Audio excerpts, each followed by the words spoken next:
Research Triangle Park, where the best scientists are. They were not the ones here doing all of this testing.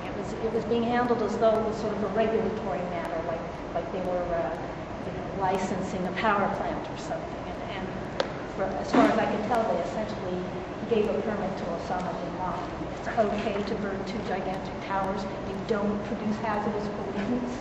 When you burn 2 110-story towers, how can that possibly be? So you come back to this whole issue of common sense, because that's what will happen to you. That's what happened here. And this was the federal government telling people to ignore their common sense. If they had kept their mouths shut and just said nothing, we all would have been better off. Because more of us would have used our common sense. We would have looked at that and would have said, well, that looks bad. It smells bad. Probably shouldn't breathe it in. But we were told, no, it's okay. Yeah, it looks bad, but it's not really that bad. It's okay. Come back. Come back to work. Come back to your homes. Come back. 2,700 children under the age of 10 live in the community district that includes the towers. They said, come back. They told the parents, you can clean up the dust in your homes yourself. You don't have to have professional cleaners. You can clean it up yourself with a wet mop and a wet rag. How many kids were told to clean their room? That's what I'd like to know. But that was our city health department, and that was our federal environmental protection agency telling people, come back, it's fine. That's what happened here in New York City. And what is the result? People are sick. We're not saying 10 people or 50 people or 100 people. Many hundreds of people are sick. And what do they want to do? Well, they certainly don't want to go back and test and figure out if any of the World Trade Center dust is still in all these buildings that were permeated. They're fighting that. And they don't want to measure. They don't want to find out who's sick. They don't want to know how many people are sick. They don't want to have long-term medical monitoring to find out how sick these people become. That's what's going on right now.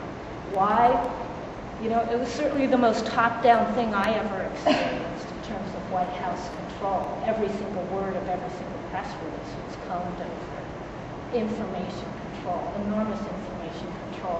Scientists afraid to speak, worried that if they publish an article, they'll lose their next batch of funding from the federal government. So we're really dealing with a truth issue here, with tremendous public health and environmental health impacts.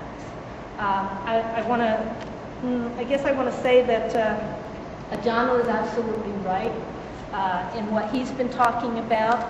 I want to say that what's happening now is that the federal government and the people in control of the federal government are becoming further and further distant from the general public, and it's a very dangerous thing for all of us.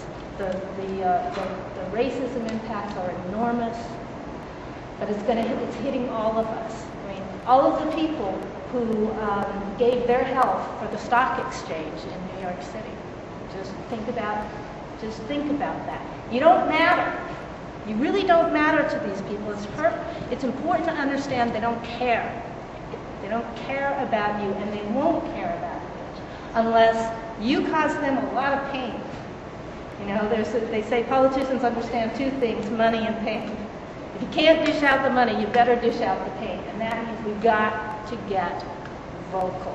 We've got to be writing to newspapers. We've got to be demanding coverage because they're trying to take the media away from us. And that's really one of our most important tools. So we've got to fight that battle for the media.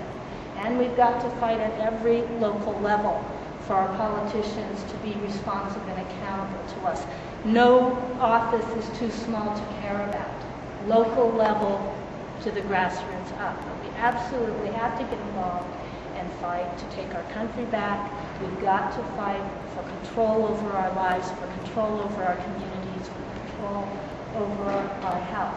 We're at in my opinion, a very, very dangerous juncture in our country's history, and we all have to get involved, So That's it from me.